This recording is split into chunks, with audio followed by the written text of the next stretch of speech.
my name's Richard, and this is We're Not Wizards. And joining me tonight, he's, I don't know, you could say he's on probation. He's been a repeat offender so many times now. I'm joined by it's not like he's under kind of shadows or anything, but there's definitely a bit of a Shades of Vengeance about him, because this is Ed Jowett again. Hey Ed. Yeah, I'm back again. Didn't we discuss last time how you just sort of keep me in the corner, ready for whenever it's convenient? It's like it's Captain Picard or something like that. Break out the.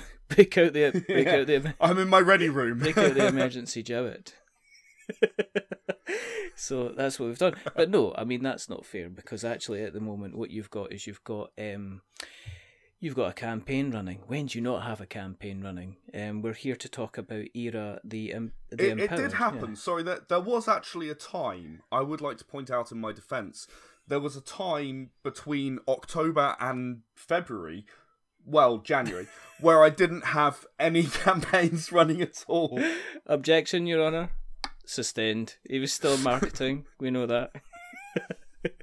He was still talking to people on podcasts about what he was up to. But I kind of was a bit. You kind of were a bit, sir. We're here to talk about a little bit about Era the Empowered, which is your superpowered version. We're superpowered, kind of our RPG that you've been bringing out. Yes. For people that haven't listened before, the reason that we do this is because, quite simply, everybody needs an Ed Jowett on their show. It's as simple as that. And that's the reason that we do this. So, me and Ed talk on a regular basis, back and forward, and when he's got a campaign out, it's always good to have him back on to have a chat and see kind of what he's up to. And the other reason that we're doing this is quite simply because I don't know if I've mentioned it, but we're now on Spotify. So we've got to keep the Spotify people happy. Congratulations. I know, because this is the thing. That's so awesome. It's pretty awesome. Do you know what's awesome about it is the fact that you go through the approval process and they say, well, somebody's going to assess your show.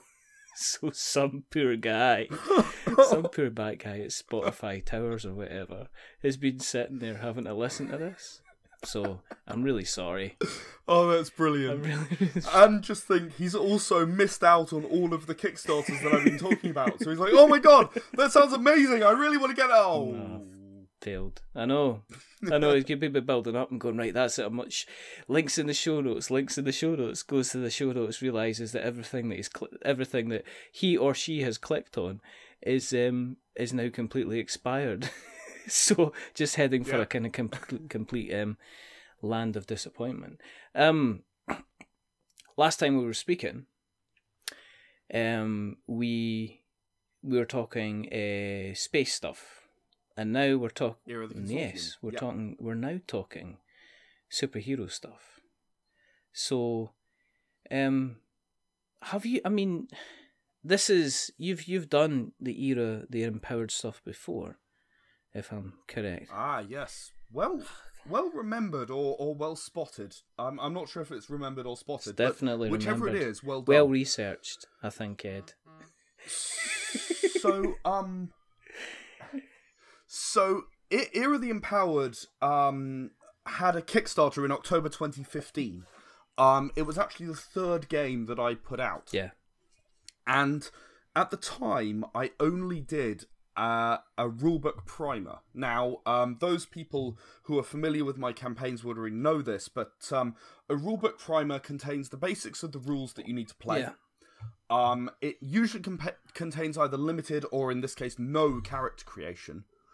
And just kind of the very, very limited basics with a one-page summary of what it's like to live in the world, and then leaping into, here are the rules, and here's how it works, and here's how you blast someone with your laser eye beams. So is it like almost like a demo version of a video game, or almost like an alpha or a beta version? Here's a very, here's like a slice of life of what this game is going to be like, and here's some of the main kind of features that are going to be in it to kind of whet people's appetite. Is that kind of how it is? I'd say it was fair to say that for the rulebook primer for Era the Empowered. Yeah. As a general rule, no. Okay. Actually, the rulebook primers are evolving and they're becoming player's guides. Oh, okay. So, for example, the Era Survival one has full character creation and all of the starting equipment, everything up to tier 5 that you can get as a starting character. Oh, right, okay. So you're not going to be choosing anything other than that anyway. So, you can literally build a character entirely off that. And then again, there's the one-page summary that says, okay, here's what the world is like and so on. Era the Empowered, because it was so early in terms of the actual process of, that I've now become much more accustomed to over the following years. It was a very early game, it was my third game. It was only about a year after I'd had success with Era the Consortium for the first time. So, it was kind of, I was still finding my feet at that stage. And, we had a brilliant artist, and interestingly, the person who's done the artwork for this new campaign is exactly the same person as the one who did the artwork for the old book. All right, okay. But if you look at the two side by side, you may not even realise that. We updated the style a lot. Keith is a very talented artist. I'm very, very lucky to be working with him. And we updated the style a lot to be a lot more like the recent Wonder Woman run. Yeah, okay. From last year. The artwork really captivated me from that. I thought it was very, very good. So, we picked up this more modern style. The older one was a bit more sort of Silver Age style. We picked up this more modern style, and we've been sort of telling this story. And those of your listeners who listened to us speak before about Era of the Consortium will remember that it's 500 years of playable history, and it gives you every subgenre of sci-fi, and that's really what that game is intended to do. Yeah. So is this different then? Since I made that game, I've not done that again. No. This is the first time since then that I've done the same sort of thing. So Era Survival is a really, really detailed world, but it's one moment in that really, really detailed world. Right. And it's exciting, and there are loads of things to explore, but there's just the one situation. Okay. And Era the Empowered was always supposed to be something that, much like Era the Consortium, gave this ability to tell any subgenre of story within the parent genre that you want to tell. So, Era the Empowered, you can step in at the start of the timeline, and you can be one of the first Empowered to appear. No one's ever really heard of it before. You are literally one of the first superheroes, or supervillains, depending on what you prefer. And how do you respond to that? How do you respond to finding that you have powers? And if you want to tell that kind of story, you can do that. And then if you want to do... The timeline follows all of the kind of tropes that you would expect from superhero universes. Very, very deliberately. I actually have had a good friend of mine, Jonathan Lewis. He worked with me on creating this universe and getting the timeline right. Yeah. And he's actually got 15 years experience of writing comics for some big names. I'm not actually allowed to say what, unfortunately, because of NDAs, but he's been working for on comics of heroes that you will have heard of. Oh, right, okay. That's all I can really say. Oh, that's good. So, we're talking A-list stuff. I mean, is it easier when you're talking about designing the heroes and saying you're kind of going for the normal tropes? Is it easier to go for characters that people will say it's kind of like this character or it's kind of like that character because it's kind of easier to get them maybe into their comfort zone and maybe for them to make it easier to kind of design the character? It's like Spider-Man, but he has different powers, kind of. Yeah, I mean that kind of thing. So people can think, well, I've already got a basis of a character in my head, a well-loved character, but I can take it in a different direction if I want to. So kind of like the main stuff's there. All I need to do is to decide what I want to kind of make my own kind of thing. Is that where you're trying to go with the Empowered? Not particularly. Actually, that's a really interesting question. Because I've been running playtests of this game for over 3 years now. And during that time, I've run a lot of them at conventions. Hundreds and hundreds of people have played this game at conventions all over the UK. And one of the things that I do is I have to explain the 6 characters that you can play as, right? So, I've tried varying it up a bit, and I find that some characters you can explain well without referring to sort of Marvel or DC characters.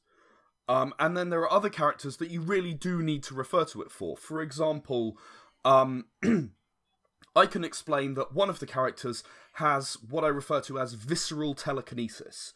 Now, that manifests as super strength and being able to fly, but it's actually telekinesis, right? So she will punch you at a normal kind of human level, and then her telekinesis will turn that into a superpowered punch.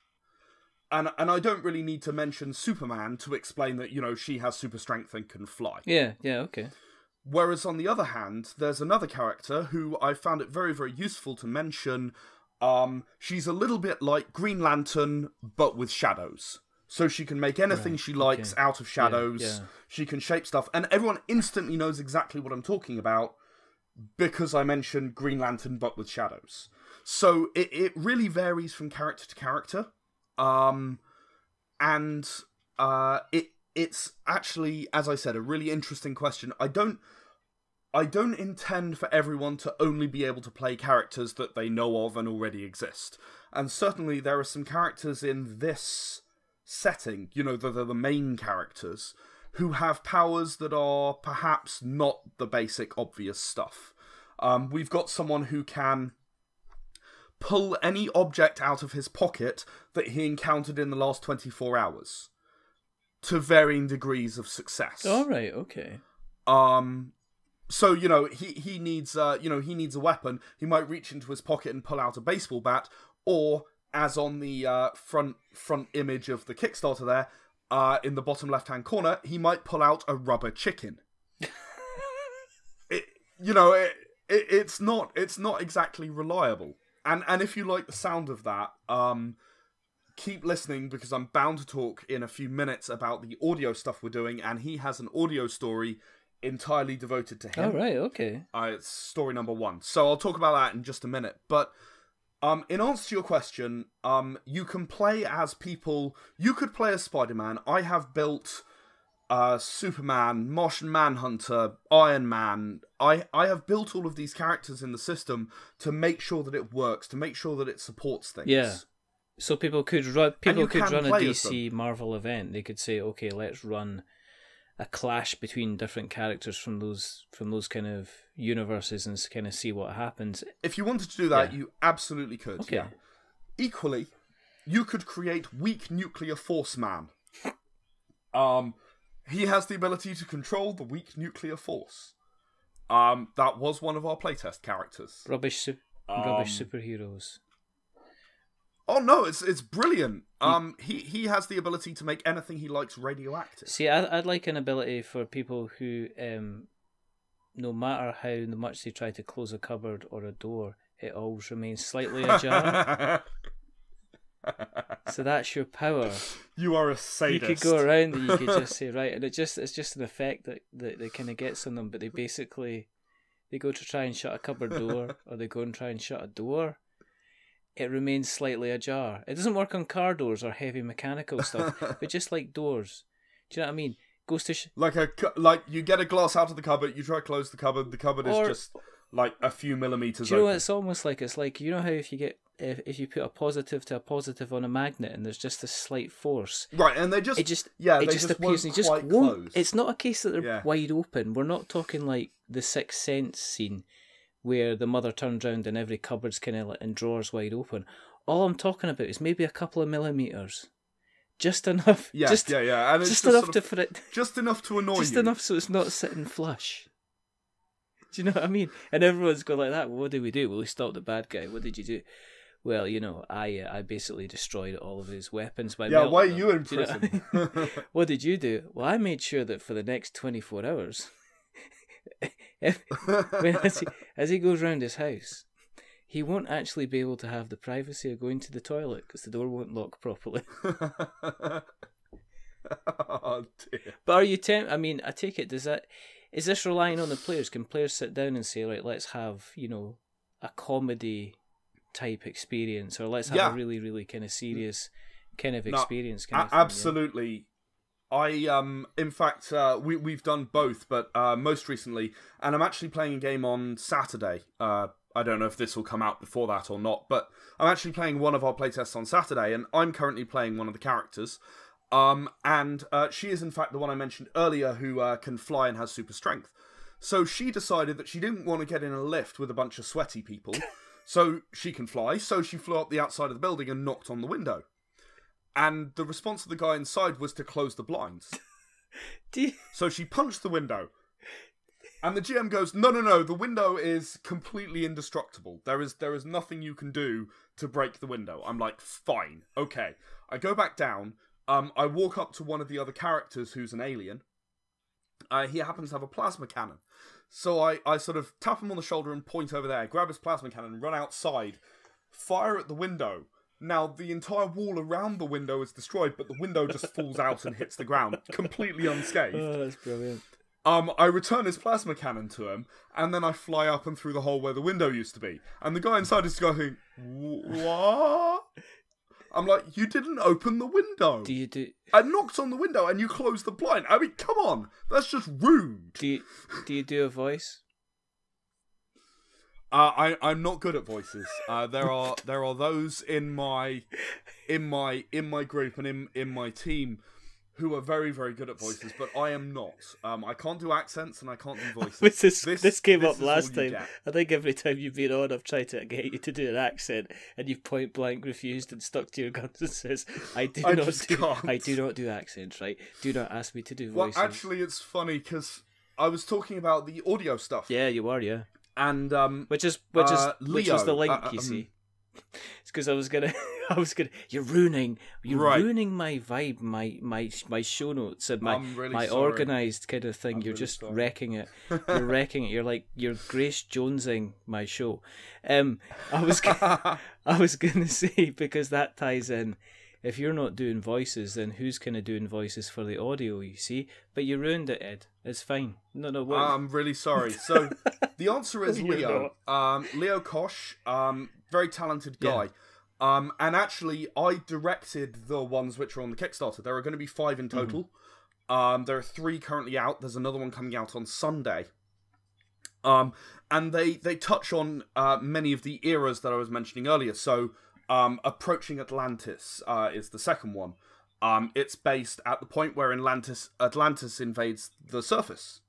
So, Atlantis is a thing. It does invade the surface world. Superheroes have to fight back. It's that kind of trope. It's deliberately there.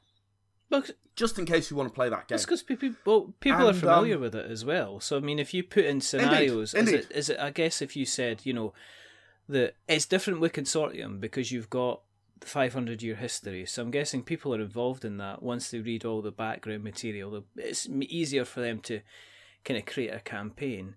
I think with superheroes, if you're including kind of like what people would maybe expect to see, it makes it easier for them to concentrate on their own character development and not necessarily have to worry about the story as much, I guess. I think that's also true of sci-fi, actually, with Era of the Consortium, because, you might be a fan of Aliens and you want to go off and do an Aliens campaign. Yeah. Well, Era of the Consortium supports that. And really, that's exactly the same thing for Era of the Empowered. You think, okay, well, I want to do where you are superpowered policemen, and you're going around, you're stopping supervillains from doing their thing, and you're trying to save the world from the various nasties that are going on. So you're basically the Justice League, but government sanctioned. Ah, right, okay. Right. That's one of the eras, and actually the 5th episode that we produce of the audio stuff will be about that. So all of these things are within that timeline. It's a 5-year timeline which has all of these different things that you might want. Yeah. But talking of the voices, right?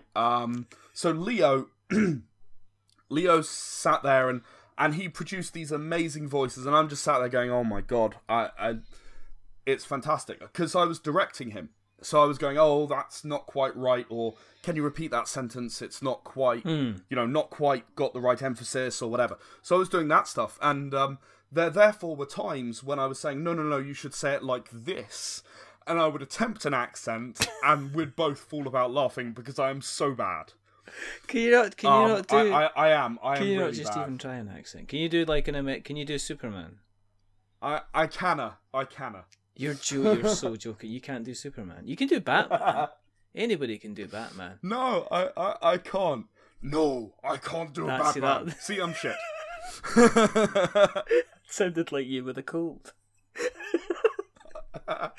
There you go. I can't do it. I cannot do accents. I'm not sorry. I'm not gonna take that. I'm not gonna take the Michael at you. That's kind of not fair. But oh wow, I could just imagine you directing. You say, "No, it's like this," and then it's like, "What?" Yeah, and I'll be doing that kind of Batman voice, and I'll be like, "Okay."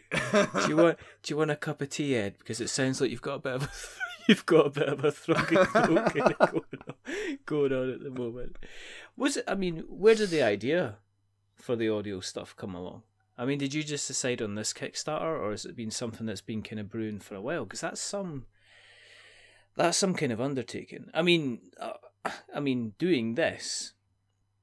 I mean, every show that we do probably takes about another 2.5, 3, if not longer hours to kind of edit and put together. Yes, I do edit and put it together, people. I know you just think I slap a front and an end bit and just stick it out there, but I do like to listen to me being very funny at several points in my own podcast, so sometimes it takes a little bit longer to put together, but it does take an awful lot longer, especially if you're doing an audio drama. I mean, I was listening to David. It's a friend of the show, David Steele. He's done an audio drama called Arc City, which, if you haven't listened, look it up. It's very, very small episodes, and they're really, really fantastic. But I mean, the amount of work that goes into getting all the sound effects, the Foley, and just getting everything kind of sounding right and flowing. Did it take some time to put kind of everything together, Ed, when you were doing it? I'll be totally honest. When the voice acting ends, my role kind of stops for the most part. I mean, I'll listen to it at the end and make sure that, gaps are right and so on, and sound effects don't overcome or whatever. Yeah. But what Leo actually does all of that work. So, we'll sit down for an hour and we'll record, what will turn into a 5 or 10 minute episode. Half an hour for 5 minutes and maybe an hour for 10 minutes. That's roughly what it takes to sort of get it done, including the voices and figuring out what the voices sound like and so on. So we'll sit down, we'll do that, and then he will take that away. He'll cut together the bits that he likes, and that we agreed were good, and then he'll put any sound effects over that, and then he will sort of finish it off. Now, the thing is that he actually ran into me because of exactly this kind of thing. All right. So, we started out, I was at a convention, and he was a final year student in sound design at Goldsmiths University. And he said to me, hey, I love your setting, Era of the Consortium. That was the only one we had at the time. And I love your setting. Can I please do my final project within this setting? It's an audio drama where I'm going to be doing soundscaping and I'm going to be directing voice actors and so on and so forth. Yeah, yeah. And I said, sure, of course. I'd be happy to lend a hand. That sounds awesome. And he produced something called Hardcastle's Havoc, which, again, as you were saying, it's about 10 minutes long. And if you have a spare 10 minutes, I'd say it's worth a listen. It's good fun. It's set in the Era of the Consortium universe, just after Sean Hardcastle, the noted pirate, just after he left the Consortium for the first time, before he became the pirate. He's sort of trying to reclaim his name, and things go wrong. And I don't want to spoil it too much, but it's a great story that he and I sort of wrote together. And then he went away and did his thing and did his project and produced it and finished it. And ever since then, he's been joining me for playtests, and he's one of the major parts of our team at conventions. So it's really become part of the Shades of Vengence team. And ever since then, he's always wanted to do more of that stuff. So one of the things we've been doing is we've been working on an audio project called Radio Free Tyrannus. Again, it's based on the Consortium universe, and it's going to be coming soonish. We've already finished one episode and sent it to beta listeners, and it had really, really good comments on it. I'm writing it with one of the main writers from Era of the Consortium is working with me. All right, okay. And I am actually voicing a character within it as well. What's your character called? Who? It's he doesn't actually have a name. He's known in the script as the Edvertiser. Oh my because he reads out all of the adverts. It's Ed, and he reads out all of the adverts, right? So he's the Edvertiser. What is this? It's the here comes the robot. Here comes the robot advertiser. What's his name? It's EDJ0W3TT. Indeed. And you know, I actually am doing a little bit of acting. I'm not doing any accents, but you know, like I'm sounding bored or sarcastic or annoyed or whatever. Those things I can do. Go and do an advert. Go on, Ed. Go and do an advert. Just an ad. I would have to. You know what? I'll have to pull up a script. Don't because I can't remember any of them offhand. Right? Have you got? No, I can't. I'm awful at this stuff. But literally, give me 1 second because it's right here. Oh, that's awesome. And I'm sure I can pull up an advert here. Okay. And I'll do you. This is totally exclusive. No one but the beta listeners have heard any of this. So is this what is this an advert for? I'm gonna tell you in a minute. I'm just looking for one from episode 1. Here we go. This is for. Let's see. What's good here?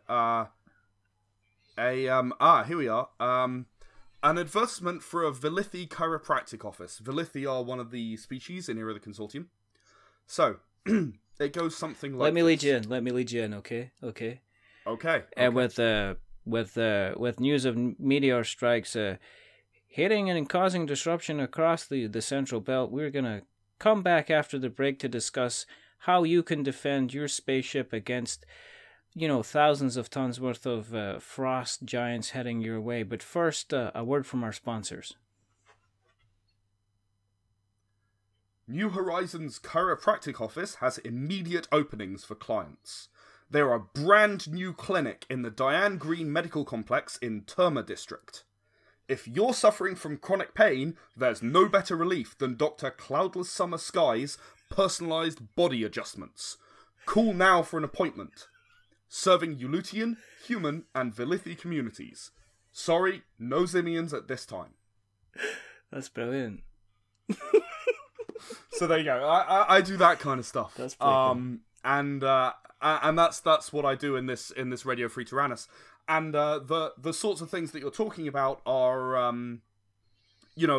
that you were saying are the sorts of things that Leo's character, Midnight Terry, he's called. All right. Is talking about. He's slightly paranoid. He slightly believes the companies are all ganging up on him, and we've got a wonderful 10-episode arc where sort of he gradually gets more and more paranoid, and starts making greater and greater accusations until the companies kind of have no choice but to take notice. But the interesting thing is that in the meantime, the companies begin to advertise on his show because he gets more listeners, right? Yeah. So they're advertising because he's getting listeners and getting them exposure, but, he's getting more and more paranoid about them. So, we've got this wonderful dichotomy there about the two characters, and my character probably only gets about 3 or 4 minutes per episode.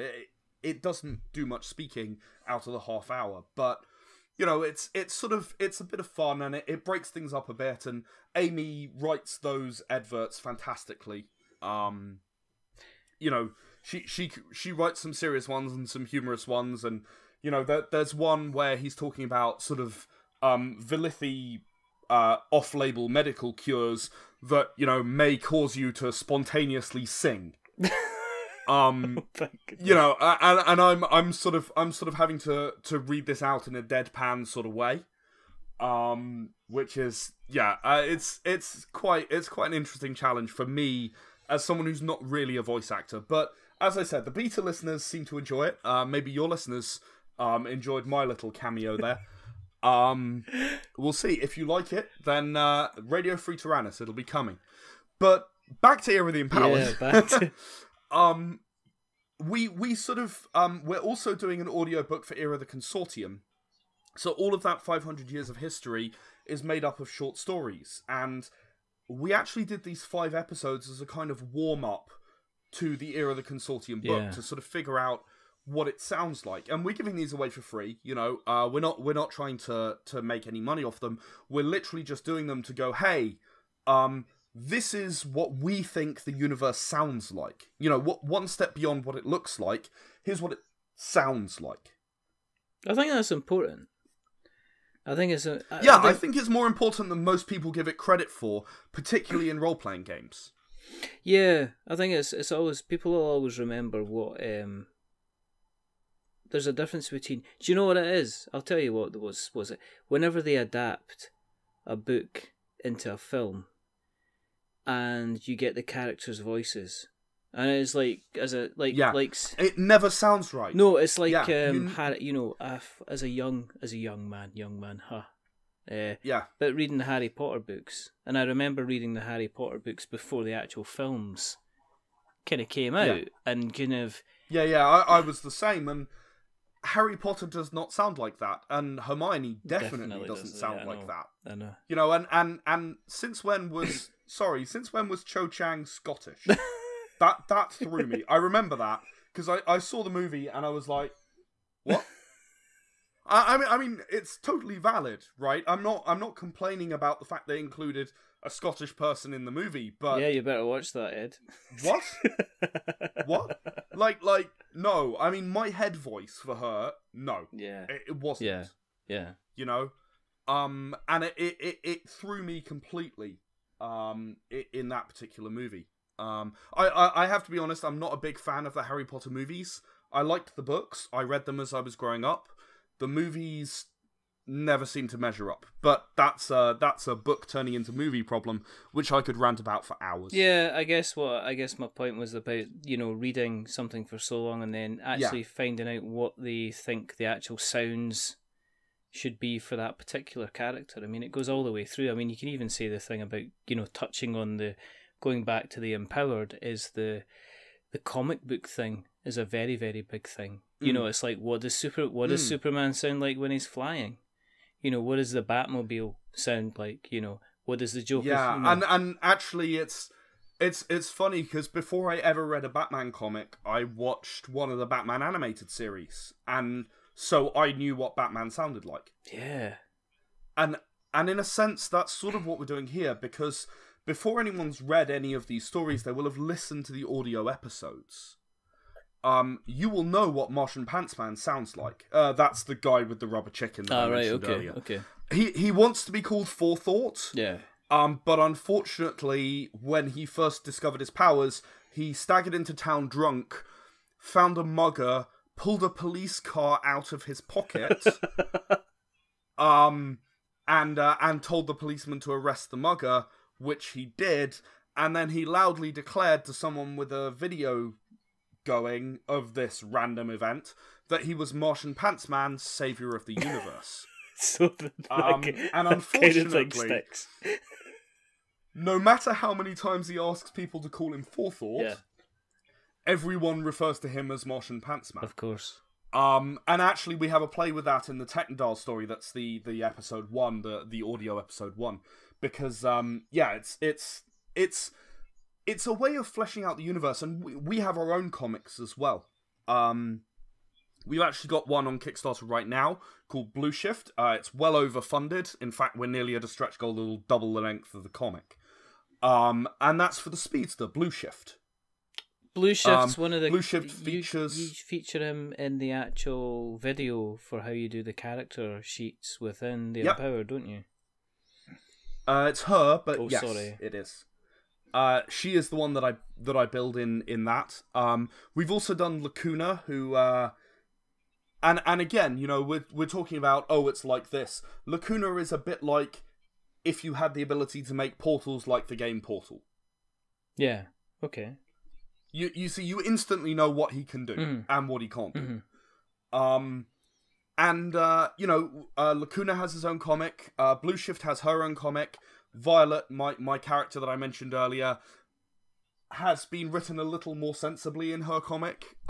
She doesn't actually blast any walls down with plasma cannons, which I think is disappointing. But apparently that's it's just not a done thing. Does it? Jonathan, who I mentioned earlier, is the head of comics for us, so he sort of put his foot down and said, "No, we're not doing that. That's too silly." Does it? Hearing actual voices, does that inspire you when you're writing scenarios? Then, as you're kind of providing kind of voices to the world, or does it help when you're trying to imagine kind of scenarios and stuff like that? Does it help at all when you're kind of putting those things together?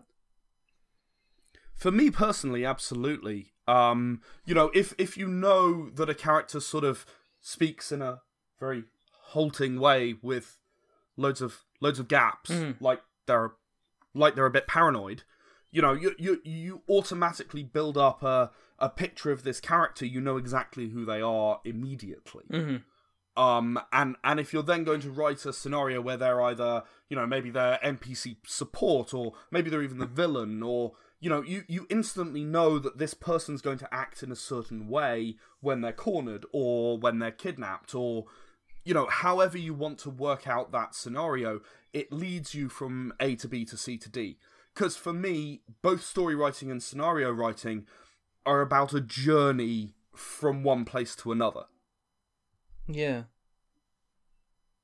I mean, I'm just actually having a quick look at the blue. Well, I mean, we'll put a link into the show notes for kind of like Blue Shift itself, because it kind of and we might as well, Sure, yeah, absolutely. I mean, as you're kind of expanding the unit, I mean, you're done the audio stuff. I mean, are you thinking about expanding into anything else? I mean, are you thinking about, you're talking about the short stories for Era of the Consortium. I mean, the comics are obviously short stories, but are you thinking about kind of doing other kind of media for the Empowered to kind of expand on? Well, actually, I've literally just finished doing one. I did a previous Kickstarter. I mentioned, I said initially October and February I didn't do anything. No, it was actually October and January, because I launched a Kickstarter in January that produced an anthology of short stories that I called Tales of the Empowered. This was aiming to give people the chance to put their own hero in the Empowered universe, because I stand by Era of the Empowered, and it can handle any power that you want to add to it. Yeah, okay. I have not yet come across anything that couldn't work. A couple of things need 2 power trees. So there's a lot of detail on the Kickstarter about how the power trees are built.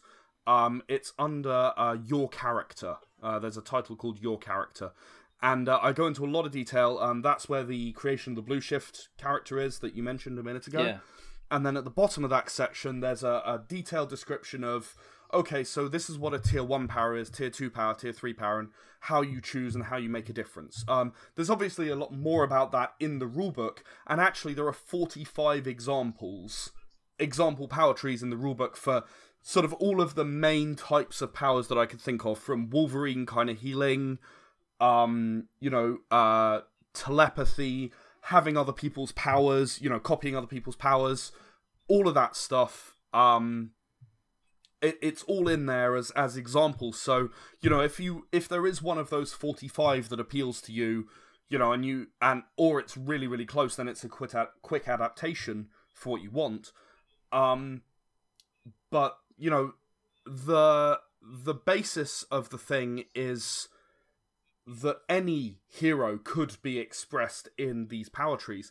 I've had a couple of problems, as I said. Martian Manhunter has too wide a depth of powers. Yeah. He's got too many things that he can do. So what I do, and you're allowed to do this within the actual rules, you have 2 power trees. You just add a second power tree to your character, and even a third or a fourth or a fifth. You can model characters that are as powerful as Galactus by adding extra power trees in. And, if you want to make your character into the Silver Surfer, for example, the GM can then decide, okay, well, we're all going to be cosmic level characters. That means you're all going to have 4 power trees. Go ahead and choose what you want. Yeah, yeah. So, I mean, how much are you charging at the moment? What if you want to get your foot in the door for Era of the Empowered? If you want to get the digital for Era of the Empowered, it is $15. It's a 300-page rulebook, full color, $15.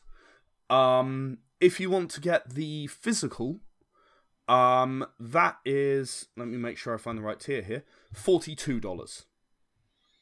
That comes to about £30. That's not an awful lot for that number of pages, especially if it's all fully illustrated. I think it's very reasonable. It's a bargain, Ed. Come on, that is a bargain. I'm British. I'm sorry. I have to understate. It is a bargain. It's a fantastic deal. We are trying to thank the people who back the Kickstarter and make the project a reality. Yeah. Right? And, when it goes on sale, it's likely to cost a little more when it goes on proper sale. But, this is a price at which we can afford to produce the book. We can afford to do all of this wonderful artwork with Keith. And you only have to watch the video to see, all of the images that he's done. It's a beautiful game, and it's entirely thanks to Keith and all the work that he's put in. You're funded. You've got. At the time we're recording, is 10 days to go. So you're not only funded, but you're double. Correct. You're double funded, which seems to be good. Yeah, we are. Which is, that's a nice happy place to kind of be. Are you? I know we spoke last time when we mentioned about, potentially doing other things. Are you... Here's a question for you. You've been doing this, you've been doing this, was it about 4 years now? The Kickstarter stuff? 6. Is it 6? Well, successful Kickstarter is about 4 years. Right, okay. Have you noticed a change in Kickstarter? I'm not, because most people I speak to, it's like they do maybe 1 or 2 Kickstarters, unless obviously we're talking about the more prolific people out there. But even the most prolific people out there are putting out maybe one Kickstarter a year. Your kind of your Druid City Games kind of guys. They're maybe putting out a couple a year, if that. Yeah, I'm knocking on the door of 30 at the moment. I know. Is there? Are you noticing a change in how Kickstarter is? Have you noticed a change over the last 4 years? Has it become more difficult for you to continue to fund kind of using Kickstarter? Or are you kind of you're kind of like a nice niche place where other things kind of aren't there's not really that many kind of external influences that can have a negative kind of impact on the campaign? I think that Kickstarter has changed. I think there are probably fewer people who are willing to take a risk with something they don't know these days. I think when I first started, a lot more people were willing to put 40 quid towards something and take the risk. Yeah. And I think there are too many stories out there now of Kickstarters who took the money and ran. As I pointed out a minute ago, this is my 28th Kickstarter. I've built a reputation around delivering, and I think that as long as I continue to deliver, I will continue to grow the audience of people who are willing to help. And I think that if you were to come into it today, you would struggle a lot more than I did when I first started. Yeah. I think. Yeah. It also seems to become a lot more potluck. I don't see as much impact of advertising or, having media articles written about you or whatever as I did when I first started. There doesn't seem to be as much impact, and I think that people are, in terms of hearing new stuff, getting more jaded about it. It's another Kickstarter. And I'm not just saying that because I've done 30. It's another tabletop role-playing game Kickstarter. Okay, am I interested in the game becomes the important thing rather than, I can get in on the ground level.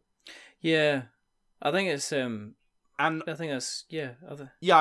I've changed my reward offerings to reflect that as the years go by. If you go back and you look at some of my oldest Kickstarters, and then you look at some of the newer stuff, you know, you'll see a marked difference between what I'm offering and why I'm offering it. The fundamentals haven't changed. You know, you can still get the rulebook, and you can still get, you know, the digital rulebook or the physical rulebook or the hardback or whatever. But you know, the way in which it's being offered has changed a lot, because the audience isn't looking for, oh, it's new and shiny anymore, because they've been let down too many times by new and shiny. Yeah. I think they're looking for, this sounds like a really good concept. They're going to deliver. I'm interested enough to buy it. It's less, that's what it is really. It's less, oh, I'd like to see this become a reality, and more, I'd like to buy this. Do you think, with you being in a kind of the niche, it's not a niche side, but you know, the kind of, you know what I mean, the kind of the role playing game side of Kickstarter. I mean, you still fall under the tabletop games category, so people that are kind of browsing for your stuff are going to come up against kind of like, you know, the really big players out there. Do you think it'd be helpful to... Now, I'm not going to say what people are going to expect to say, which is, you know, do you think the big guys should have their own place? I don't think that. But do you think that the tabletop side of Kickstarter is getting big enough to a point that it's maybe potentially worthwhile subsectioning that a little bit more? Like, instead of tabletop games, you have card games, and you have miniatures games, and you have role-playing games. Well, yeah, I mean, for example. I was thinking, exactly. I was thinking more of kind of like a role-playing game, kind of tabletop game kind of divide. Because I think that, sure, you know, just to have a section that people can go into if they're kind of interested in that, to give them their own kind of dedicated section. Because you're under, as I say, you're under kind of tabletop games, which seems to be a huge section full of so many different things. It is, and it's actually one of the best turnovers for Kickstarter numbers. You know, it's one of the best. Yeah. It's tabletop games. I would like to see that, but primarily for selfish reasons. I'm not sure if there are enough tabletop role-playing games to make that worthwhile. I'm also not sure if the audience on Kickstarter are only looking for tabletop role-playing games, or if they're open to anything that's interesting enough that would take roughly the right amount of time. So, you know, for example, I'm gonna take the last board game I played, which was Settlers of Catan. You know, you can take 2, 3, 4 hours over playing Settlers of Catan. You can also take that length of time over playing a role-playing game.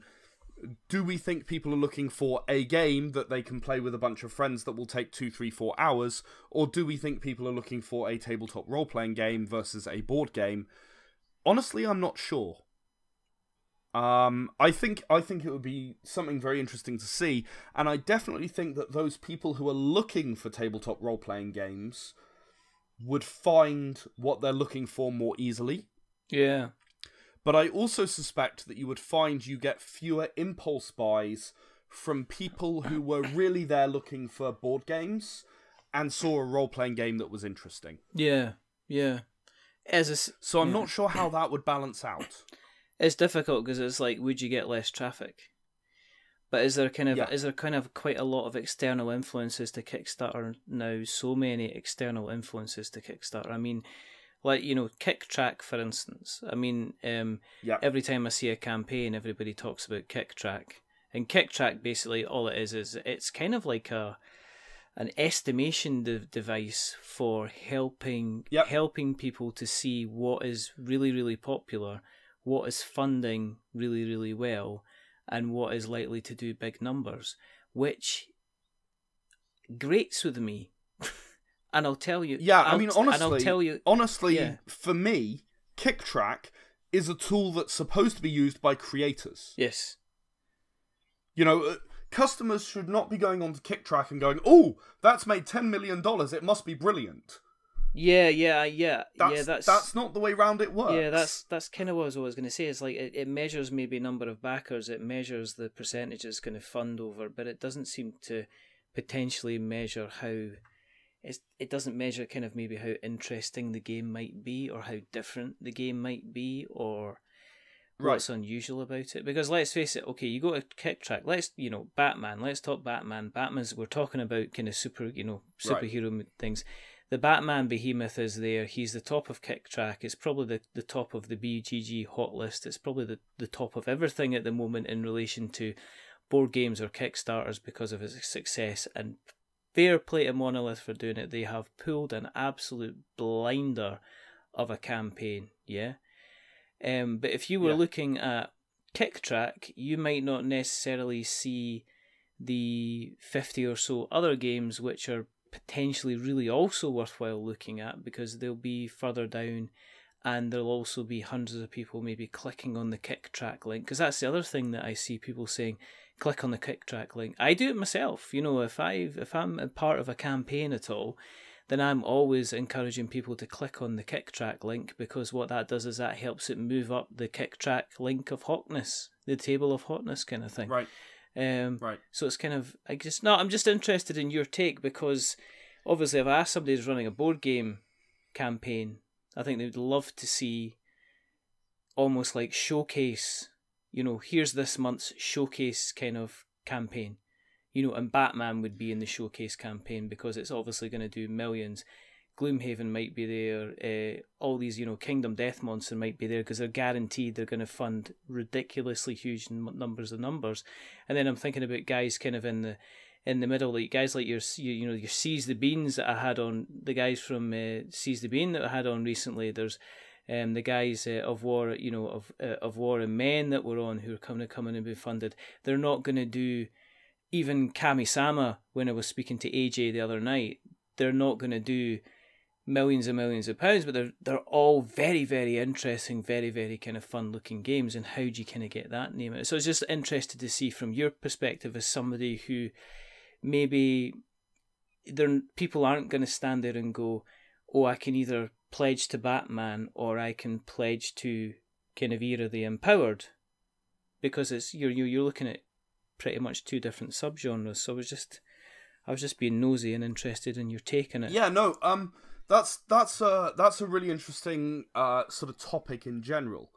See, although you're right, Batman is a monster. There have been Seventh Sea, and there's been Conan, and there's been various other ones which really kind of hit a massive, massive number on Kickstarter. Yeah, and for tabletop role playing games, a couple of million is a pretty big deal.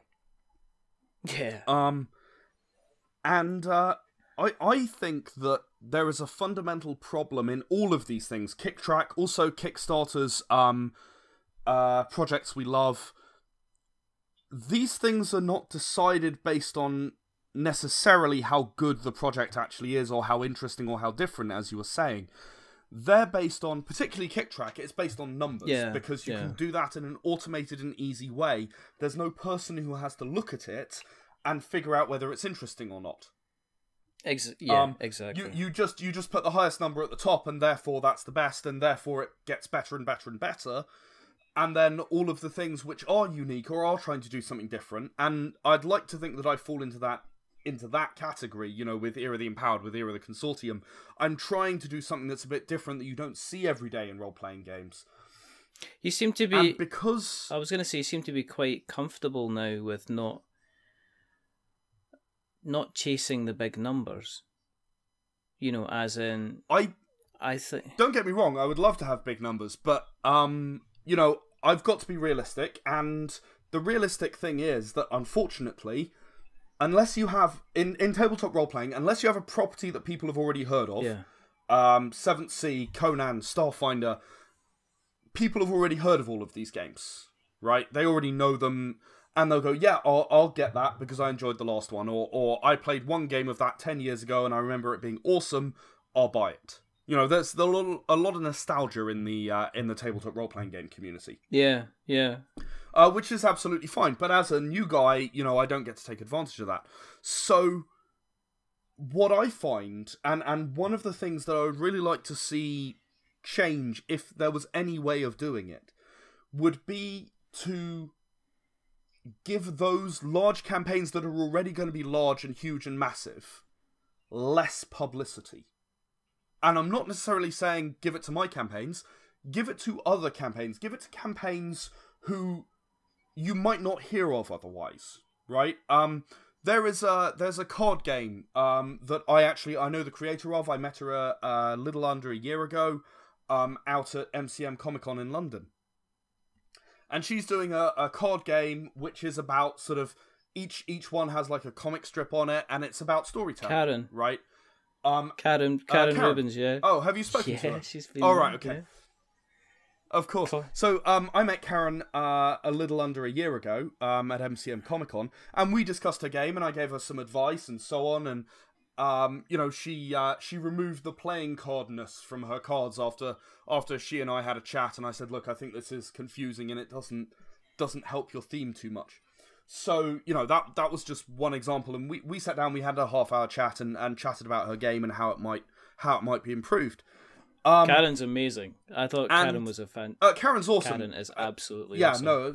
We had a massive chat about comics. We kind of talked about the game, but we talked mostly about comics when she was on the show. And she's actually potentially close to actually funding, which is very, very, very good. I know, yeah. I'm pretty confident that she will fund.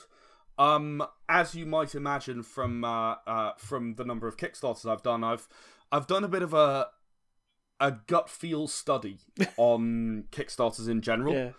And I kind of have a few rules of thumb that generally apply to most Kickstarters. So my rules of thumb say she will be funded, she doesn't have anything to worry about. She'll probably go a couple of hundred over, is my call. She probably won't go 1,000 over, but she'll go a couple of hundred over, is my assessment. There we go. And I couldn't be happier for her. Yeah, absolutely. No, I mean, it's good. Yeah. But you're saying that someone like that could do with a little bit. I think more love. That kind of person could do with more. More of a. Kickstarter doesn't need to make the projects that are already going to make loads of money a project we love.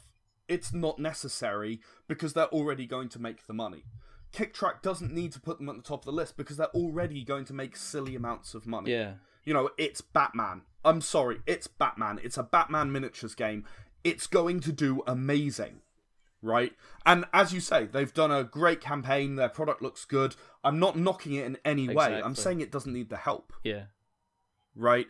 There are other people out there who maybe aren't getting funded, or who maybe, like myself, frankly, are just kind of, yes, I'm funded, but I'm now kind of approaching the break-even point. Yeah. Right? And I've made that choice to do a low funding goal and make sure the book exists, because I would rather put my own money into it than not have it exist. And I feel like those people are the people who really ought to be given this boost. The people who have a new and interesting product. However, it means that people have to go and look at every single project. And practically speaking, no one's going to do that.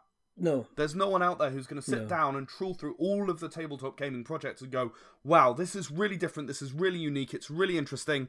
We really ought to put this card project, on a list, and anyone who really wants to find the unique stuff that otherwise they might not hear about, they need to go to this list and discover it. Yeah, well, because it'll be amazing. I mean, you're getting to the problems of like Netflix and kind of Amazon Video or Prime Video, whatever they call it, where you've got access to thousands and thousands of things you can watch, but generally people will always usually end up watching a lot of the main stuff that everybody's talking about because they're not sure where they want to go. Time is very precious. Money is a very precious thing for a lot of people. They're trying to get involved in experiences and still enjoy life at the same time. So they kind of take guidance from other places, which is kind of cool. No, as I say, I wasn't trying to put you on the spot, Ed. I was just kind of no. I mean, want to get you, this is something, get your opinion. This is something that I feel very strongly about. Yeah. As someone who's run so many Kickstarters, who, I have achieved success on Kickstarter. As you say, I've never achieved mega numbers. But I've had a 10,000 Kickstarter. I've now got a 6,000 Kickstarter. I've had a couple of 5s. I've had some success on Kickstarter, but no, I'm not ever really expecting with one of my era games to get massive numbers, because no one's ever heard of this property. And until they have, they're not going to back it in the hundreds and hundreds. But it's sort of a fact of life, and it's a bit sad, but there's not much you can do about it. yeah, but at least you're the guy that is doing it. If you look at it this way, you could be the person that I know. I'm not. You could be the person that's just saying, right, I've done 5, that's enough. Or I've done 10, that's enough. Except you're the guy that's doing far more from that, and you're just kind of ticking along. You're ticking along there, putting out good content. There's people obviously playing your stuff and everything like that as well, which is cool. Yeah, I mean, which is great. Yeah, I mean, much like yourself, Richard. To be honest, for me, it's about 2 things. And first of all, it's about creating the content. First and foremost, I love being a game creator. It is fulfilling. It is fun. Don't get me wrong, it has bad times, as I'm sure, doing this podcast probably has bad times as well.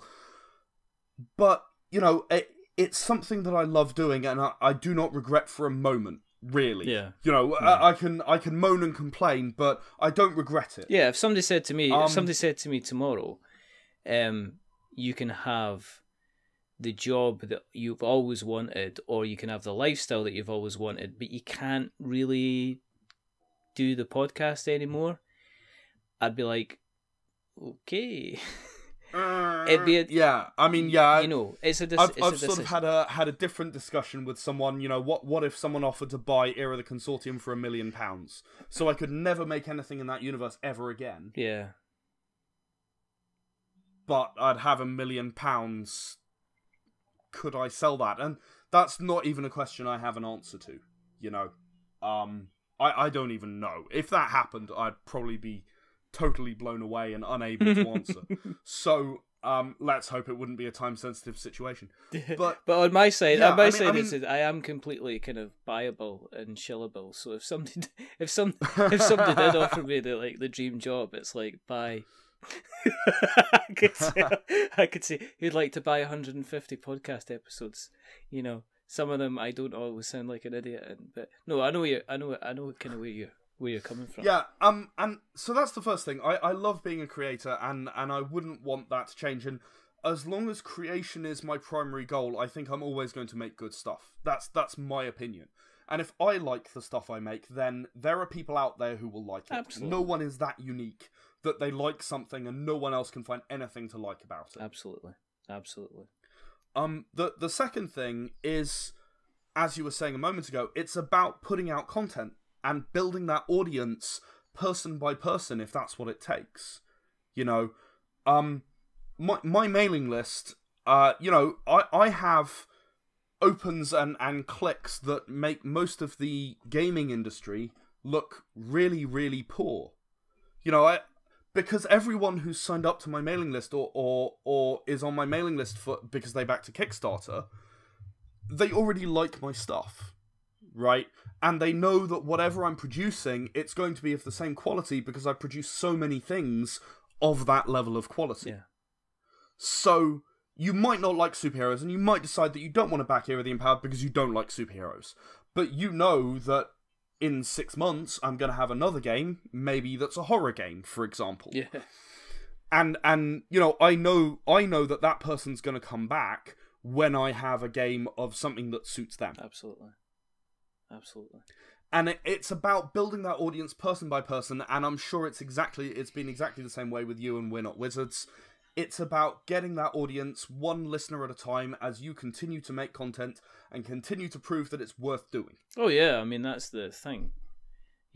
I still love doing it, because if I didn't love doing it, then I'd be stopping. But I mean, it's still an awful lot of fun, and I've met some absolutely wonderful people, and my address book is embarrassing. It's almost matching up to my game collection now. Because I've almost kind of got like a list where I could say, right, here's the shelves of all the games of people I've spoken to and here's the shelves of all the games of people that I haven't spoken to, and what I can do is I can move them from one shelf to another, depending on when I've spoken to them or not. So just to recap, 9 days, roughly 9 days to go. Probably 7 or 8 by the time this goes out. Yeah. It ends on let me get this right, March the 18th. Sunday, March the 18th at 9 p.m. GMT. There you go. That's 4 p.m. EST. And it's you're over double the funding. 6,000. You're about 6. We are over double the funding. We've good. Unlocked a number of stretch goals, which is pretty cool. We're at 6,328 as of recording. There you go. We've got some more exciting stretch goals still to come. One of them is actually a Golden Age Heroes sourcebook. Okay. Which I think would be a really interesting thing. You know, this is the 60s superheroes, the colourful characters and the terrible puns and the dancing Batman and I love it. a guy who gained a superpower of luck because I'm sorry, it's a superpower of suave because he's French and a cheese lorry crashed. And the cheese kind of fell all over him, and he became, you know, this super suave guy, you know, cheese and, you know, men's perfume. Just fun. He became this super suave guy called Claude. Yeah, it's the sort of absolutely nutty 60s silliness, Which is what you want. in this Golden Age source book.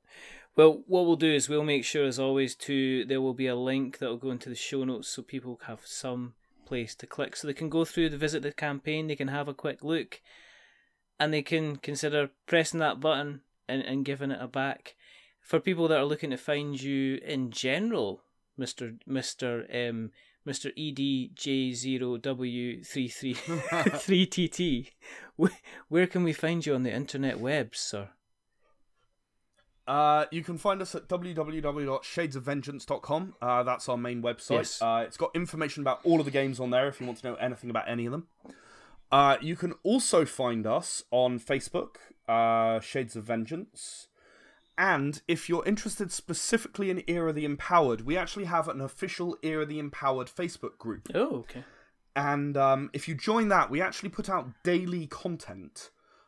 Stories, images, the audio stuff, all of that stuff. It's going out daily. There's new stuff, at least until the end of the Kickstarter. There'll be stuff every day. So there's now, 40, 50 days of stuff to have a look at. And find out more about Era the Empowered, find out more about the universe and how you play and all of the rest of it. Cool. Well, as I say, we'll make sure we put all of these links in the show notes so that we've got notes to show. If you want to keep an eye on what we're up to, you can go to Spotify and you can search for We're Not Wizards, and we're there. So awesome. I'm so pleased for you. I got to be honest. I'm just like delighted. It's brilliant. In all fairness, it was pressing a button in the Podbean app and said, "Do you want to apply for Spotify?" And we said yes. And then they came back about 3 weeks. Yeah, but later. They agreed to it, right? I know. I mean, I feel really sorry for the person that had to listen to the couple of episodes just to check that we weren't being kind of horrible people. But there we go. Or you can go to Twitter, and you can go to Facebook, and you can go to even YouTube. And if you search for We're Not Wizards, you shall find us. You'll find us on Instagram. You'll find us on... Well, you'll find us if you go to Podbean. If you go to our website, which is www.we'renotwizards.com, you'll find us on places like Spreaker and Stitcher and Acast and Podknife and Player FM, and there's a whole pile of places that we seem to turn up. All these different lovely, wonderful places.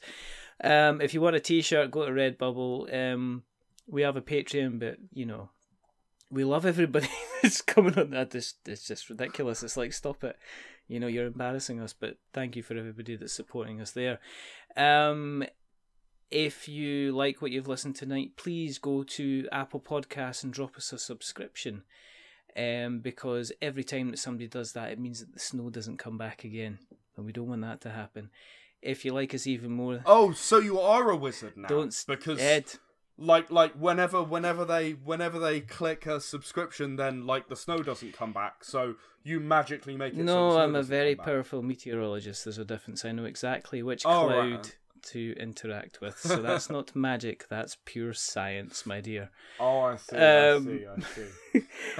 If you're on Apple Podcasts, if you'd like to leave us a rating or a review, that would be fantastic, because that, as I say, that does help us tremendously, and we appreciate every single person that does that. If you are going to give us a rating or review, remember, don't give us 10 stars, because it does make me big-headed, and I'm starting to walk down the road like John Travolta in Saturday Night Fever with a tune in my head.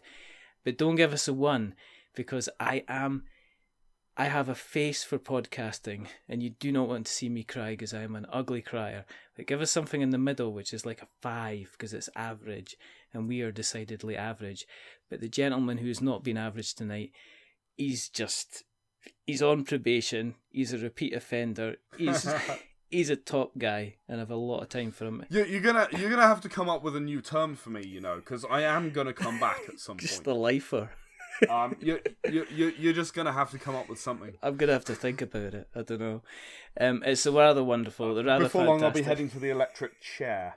It's the death row master. That is Mr. Ed. It's Mr. Ed Jowett. So again, thank you very much for coming on, Ed. It's always a pleasure. Thank you for having me. And there's only 2 more things to do. Remember, the first thing is that remember that we are many things, but we're not wizards. Are we, Ed? We're superheroes. We're superheroes. We're not wizards.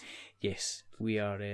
We're flying through the sky. We're pulling things out of our pockets. We're running at the speed of sound. We have the ability to make sure that you are not able to shut any of your cupboard doors fully for the next 24 hours. That's such a good power. It is. Just imagine that. It would work on drawers as well. That's what he'd upgrade. No, not drawers as more well. Powerful. Oh, goodness. It'd just be a little bit. And do you know what I'd do? It'd always make sure that there was always a little bit of material sticking up, so you could never never shut the drawer. Oh my god! Properly. No. So you just wake up in the morning and go, I thought I shut this drawer. It's like there's a bit I can't get this stock.